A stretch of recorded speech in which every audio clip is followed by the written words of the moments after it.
Victory Day celebrations in Moscow on May 9th took place without incident. Earlier, there was a high probability that Ukrainian special services would carry out various terrorist attacks. However, late on the evening of May 9th, Ukrainian President Volodymyr Zelenskyy accepted a proposal for a 3-day ceasefire. Additionally, with the United States' direct involvement, Russia and Ukraine agreed to a one-for-one prisoner exchange. Other trends have also emerged that may indicate an attempt to resolve the Ukrainian conflict in the near future. According to Ukrainian sources, U.S. Special Envoy Steve Witkoff delivered Trump's ultimatum to Zelenskyy, demanding an end to the war. In April, the Ukrainian Anti-Corruption Bureau, NABU, published a substantial archive of evidence regarding the high-profile Mindich case. The extensive corruption scheme involved the highest echelons of power, including Zelenskyy himself. To divert public attention from the scandal, the Ukrainian leadership struck several blows to the Russian energy sector. The plan was to provoke a massive missile strike from Russia that would result in civilian casualties. However, Moscow did not fall for the provocation, choosing not to disrupt the news cycle focused on corruption.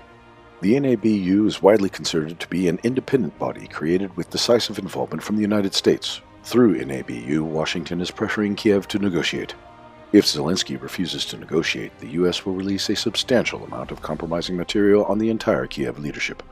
The second sign of progress came from Russian officials. On May 10th, presidential aide Yuri Ushakov said that U.S. Special Envoy Steve Witkoff and Donald Trump's son-in-law Jared Kushner could visit Moscow again soon to continue the dialogue.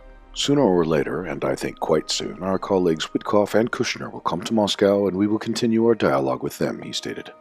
Additionally, a number of publications cite the sharp drop in share prices of American defense companies as a sign that the Ukrainian conflict is about to end.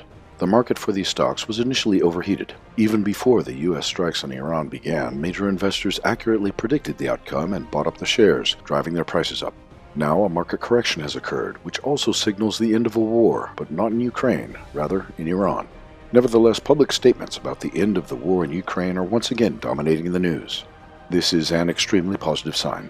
It suggests that the parties are engaging with one another through diplomatic channels. In this regard, we can expect American diplomats to tour Eastern Europe in the near future.